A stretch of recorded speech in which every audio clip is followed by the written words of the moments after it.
और हम बताना चाह रहे हैं कि पुलिस ले जाकर नसीर शाह को 3 दिन पुलिस स्टेशन में रखकर मारती है।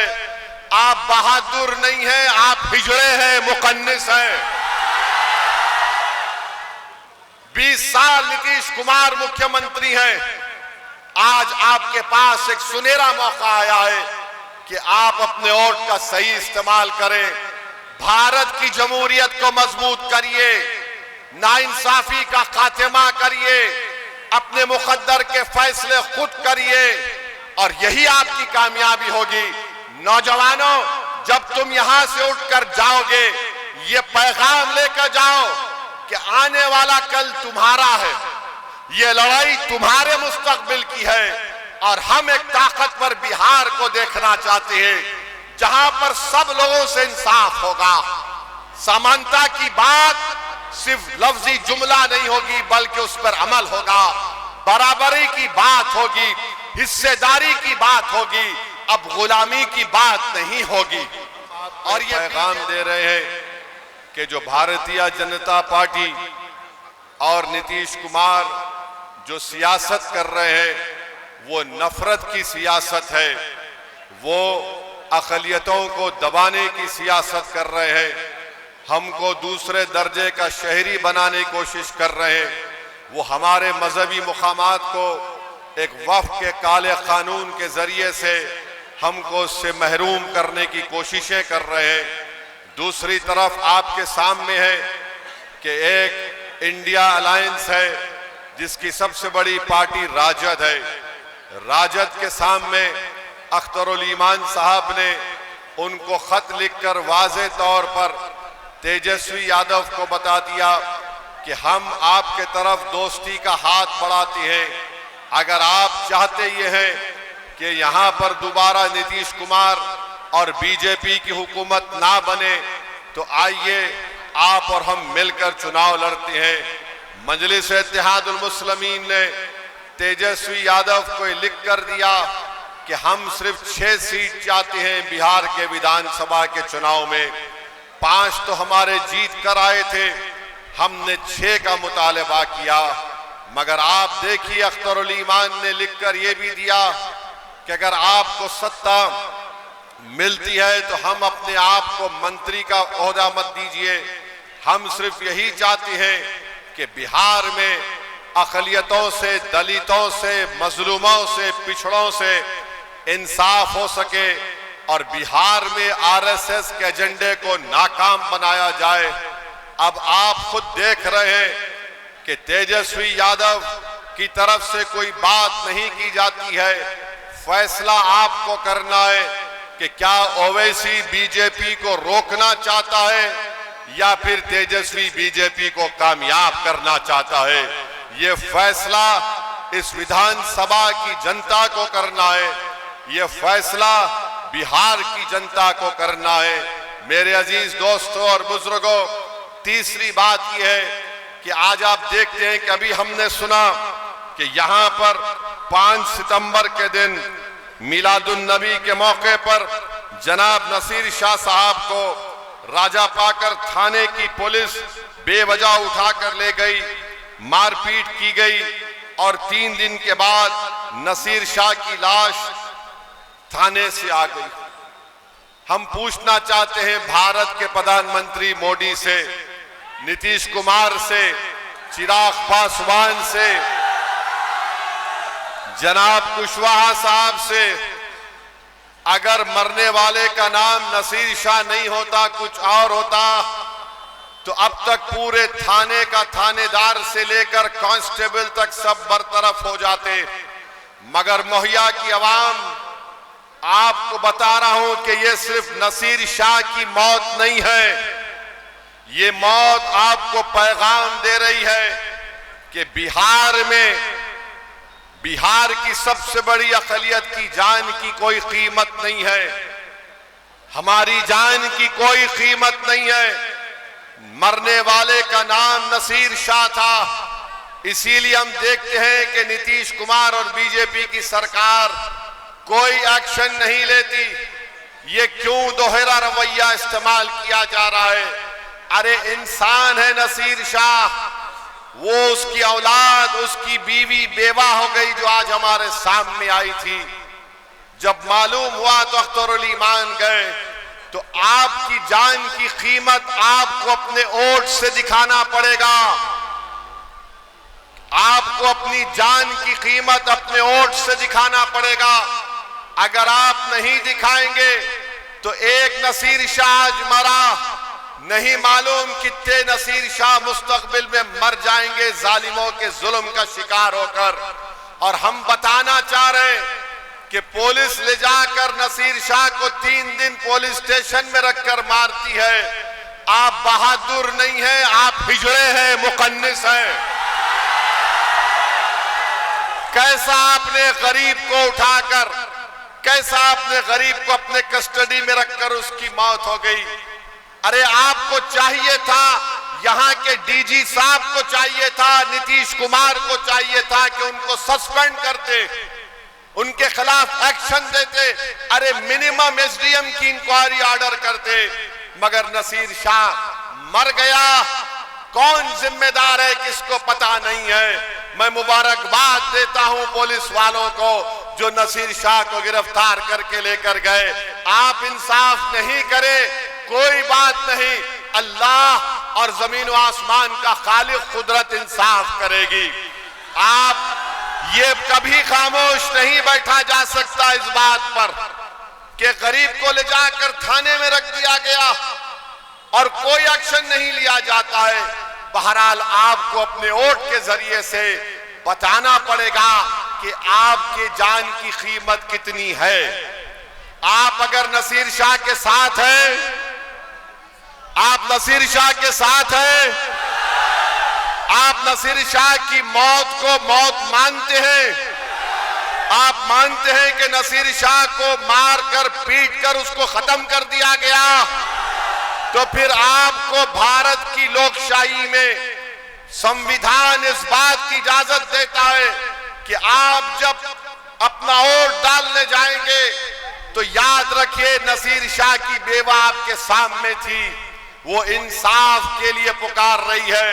क्या तुम नसीर शाह के अफरा खानदान से इंसाफ करोगे? करोगे? कैसे करोगे? वोट डालकर करोगे या सिर्फ नारा लगाकर इंसाफ करोगे? वोट डालोगे पतंग छाप पर, वोट डालकर इंसाफ करोगे। याद रखो, भूल नहीं जाना, भूल नहीं जाना।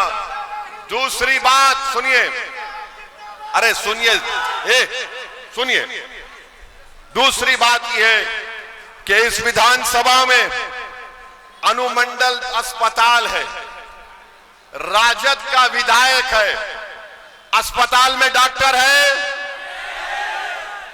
दवाखाना सिर्फ दिखाने के लिए है, दवाखाने में कोई इंस्ट्रूमेंट है, तो दवाखाने में अगर डॉक्टर नहीं है तो आपको मतदान के दिन आपको डॉक्टर बनकर एक नाकाम विधायक का इलाज करना है। कैसे करेंगे? किस पर बटन दबाएंगे? किस पर बटन दबाएंगे? क्या यहां का नौजवान बेरोजगार है? यहां का नौजवान बेरोजगार है, बेरोजगार और गरीबी उसका मुकद्दर बन चुका। तो आपका काम यह है कि मतदान के दिन आप किसको बेरोजगार बनाएंगे? किसको बेरोजगार बनाएंगे? और रोजगार किसके लिए हासिल करेंगे? आप अपने लिए हासिल करेंगे। क्या यहां का नौजवान इस विधानसभा को छोड़कर हिंदुस्तान के कोने कोने में जाता है नौकरी की तलाश में? और यहां का विधायक क्या करता है? तुम्हारा वोट लिया और पटना जाकर बैठ गया। यहां का नौजवान अपनी मुफलिसी और लाचारी और गुर्बत को दूर करने के लिए मुल्क के कोने कोने में चला जाता है। तो मेरे अजीज दोस्तों और बुजुर्गों, फिर आप ये भी जानते हैं, आप ये भी जानते हैं कि यहां पर भ्रष्टाचार है, आवास योजना बगैर पैसे की मिलती है, पेंशन मिलता है बगैर पैसे के, तो भ्रष्टाचार का खात्मा कैसे करेंगे? कैसे करेंगे? रिश्वत का खात्मा कैसे करेंगे? जोर से बोलो। भ्रष्टाचार का खात्मा वोट से करेंगे। पतंग छाप पर बटन दबा के रिश्वत का खात्मा करेंगे। करेंगे। यहां पर रिश्वत आम हो चुकी। रिश्वत पैसे लिए जा रहे हैं ना सरकार की तरफ से। तो मोदी नीतीश कुमार ने कहा कि भाई साहब, बिहार की जनता, हमने 5 साल आपको बहुत लूटा, अब आपके अकाउंट में 10,000 रुपये डालते हैं। समझा आपने? 5 साल खून चूस लिया, अब चुनाव आया तो ले 10,000। अरे 10,000 से क्या होगा मोदी जी, नीतीश कुमार जी? आपने 5 साल, एक साल में 365 दिन, 365 दिन अगर गरीब म्यूटेशन के लिए 3,000 देता है, रजिस्ट्री के लिए 1,500 देता है, आवास योजना के लिए 3,000, यहां विधानसभा में एक दिन की रिश्वत कम से कम 15 से 20 लाख होगी एक दिन की। और आज आपको आंखों पे पर्दा डालकर बोल रहे मैंने 10,000 दिया, 10,000। यानी ये इतना खा चुके हैं। अब चुनाव आ गया तो आपका भी काम ये है, 10,000 दिए तो लेना, मगर वोट किसको देना? वोट किसको देंगे? वोट पतंग छाप को देंगे ना। हाँ, अभी ये जो झगड़ा चल रहा है, बहुत झगड़ा चल रहा है, कौन लड़ेगा नहीं लड़ेगा, कौन किस पार्टी से आएगा, कैसा आएगा, उसकी फिक्र मत करिए। आप पतंग छाप के बटन को देखकर वोट डालेंगे ना इंशाअल्लाह। आप ये समझिए कि ओवैसी आकर खड़ा है, आपसे कह रहा है वोट डालने के लिए। और हमसे दुश्मनी क्यों है? हमसे दुश्मनी इसलिए है कि ये नहीं चाहते कि तुम नेता बनो, ये नहीं चाहते कि तुम लीडर बनो, ये नहीं चाहते कि तुम अपने मुकद्दर के फैसले करो, ये नहीं चाहते कि तुम उनकी आंख में आंख डालकर उनको देखकर कहो कि मैं गुलामी नहीं चाहता, मैं अपना हक चाहता हूं। हम बराबरी चाहते हैं। ये चाहते क्या है कि हमको झुका कर रखें, हमको कमजोर करके रखें और हमारा हाल ऐसा करके रख दें कि हम कभी ना उठे। याद रखो, कल तक बिहार की राजनीति में कोई विकल्प नहीं था।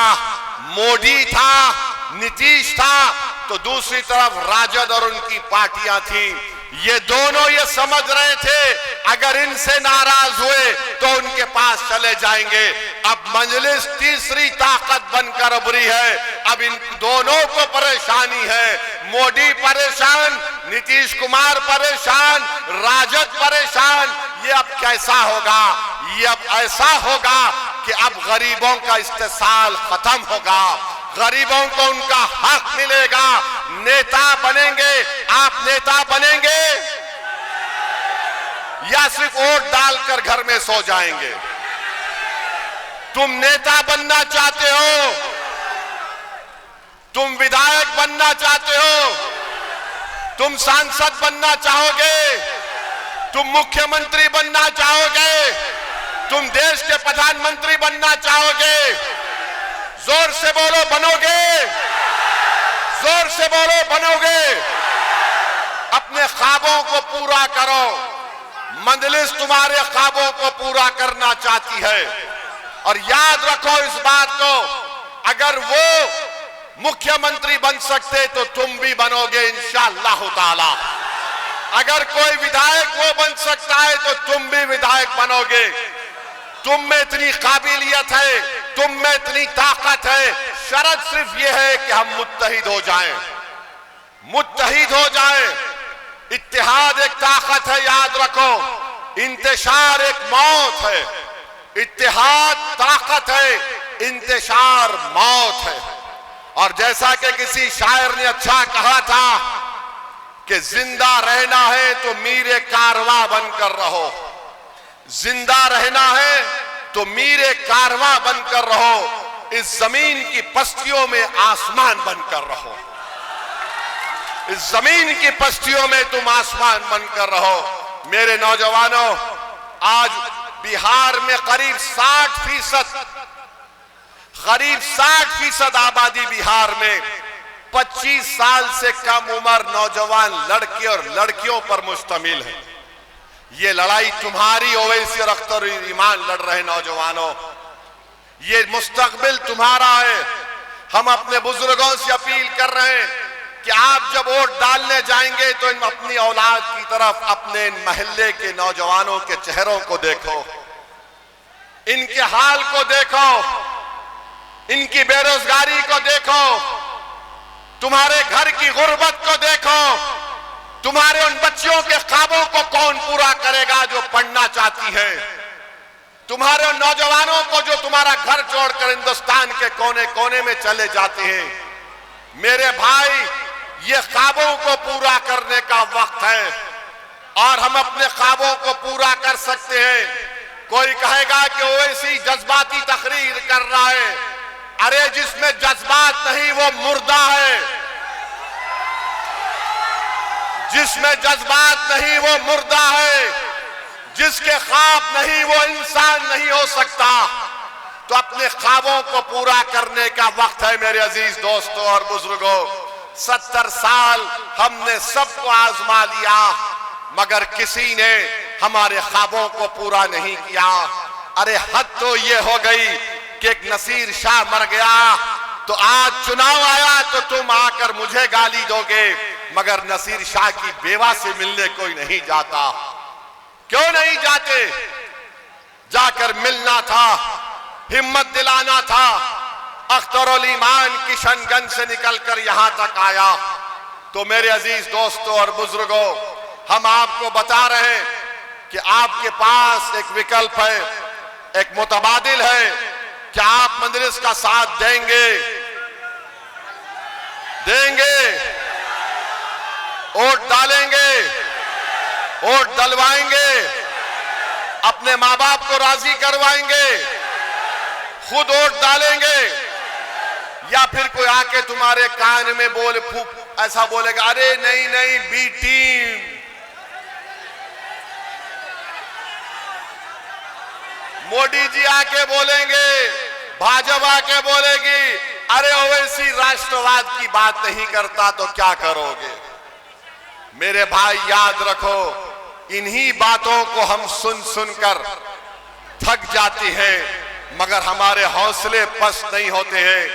हम किसी की टीम नहीं, हम जनता की टीम थे और हमेशा रहेंगे। बीजेपी से हमको सर्टिफिकेट नहीं चाहिए राष्ट्रवाद का, ना हमको ये नाम निहाद सेक्युलर पार्टी से सर्टिफिकेट चाहिए कि हम सेक्युलर हैं। अरे हम सेक्युलर थे, है और रहेंगे। उनको बताना पड़ेगा जो बार बार बोलते MY समीकरण, MY समीकरण। अरे बताओ ये MY में क्या फायदा हुआ? तुम मुख्यमंत्री बन गए, 15 साल तुम्हारे पास इख्तिदार रहा, 20 साल नीतीश कुमार मुख्यमंत्री हैं। आज आपके पास एक सुनहरा मौका आया है कि आप अपने वोट का सही इस्तेमाल करें, भारत की जमहूरियत को मजबूत करिए, नाइंसाफी का खात्मा करिए, अपने मुकद्दर के फैसले खुद करिए और यही आपकी कामयाबी होगी। नौजवानों, जब तुम यहां से उठकर जाओगे, ये पैगाम लेकर जाओ कि आने वाला कल तुम्हारा है, ये लड़ाई तुम्हारे मुस्तकबिल की है और हम एक ताकतवर बिहार को देखना चाहते हैं जहां पर सब लोगों से इंसाफ होगा। समानता की बात सिर्फ लफ्जी जुमला नहीं होगी बल्कि उस पर अमल होगा, बराबरी की बात होगी, हिस्सेदारी की बात होगी, अब गुलामी की बात नहीं होगी। और ये बीजेपी आकर बार बार राष्ट्रवाद की बात करते हैं। मोदी ने कहा कि आतंकवाद और पानी एक साथ नहीं बह सकता। बातचीत और आतंकवाद साथ साथ नहीं हो सकती। अब बताओ मोदी जी, आप तो पाकिस्तान से क्रिकेट मैच दुबई में खेलते हैं और कोलंबो में खेलते हैं। ओवैसी ने खड़े होकर पार्लियामेंट में कहा था कि पाकिस्तान से जब सब बंद है तो खेल भी बंद होना चाहिए। वो आतंकवाद पाकिस्तान से आकर पहलगाम में हमारे भारत के 26 लोगों को गोली मार दिए, इसलिए कि वो हिंदू थे, उनके सर पर गोली मारी। बताओ मोदी, बताओ नीतीश कुमार, ये देशभक्ति है कि जिस देश से आतंकवाद आते हैं आप उनसे क्रिकेट मैच खेलते हैं, उनसे क्रिकेट मैच खेलते हैं। आज ड्रामा करते हैं मोदी जी, 3-0 ऑपरेशन सिंदूर। अरे मोदी जी, सिंदूर का ऑपरेशन हमारी बहादुर फौज ने किया, उनको सलाम करते हैं। ये मामूली क्रिकेट मैच क्यों खेला जा रहा है?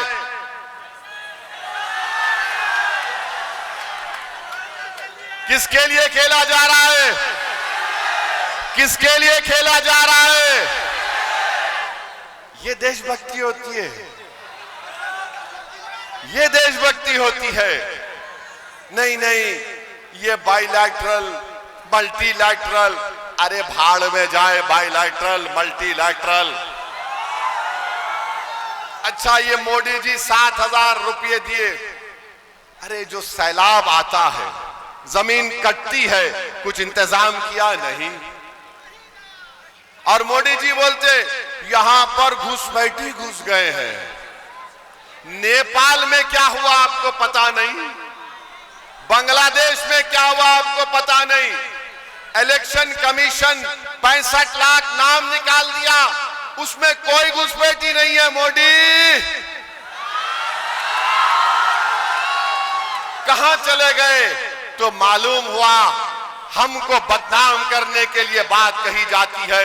बहरहाल इंशाअल्लाह चुनाव के दौरान में एक मर्तबा मैं फिर इस विधानसभा में आऊंगा और आपसे फिर से अपील करूंगा कि अपने इत्तेहाद की ताकत और कुव्वत पर मजलिस पार्टी के उम्मीदवार को कामयाब करिए। आपका बहुत बहुत शुक्रिया कि आप यहां पर आए, आपने इस जलसे को कामयाब किया।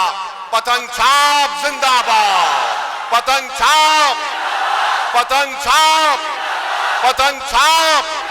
हमारा इत्तेहाद, हमारा इत्तेहाद, हमारा इत्तेहाद। सलाम अलैकुम।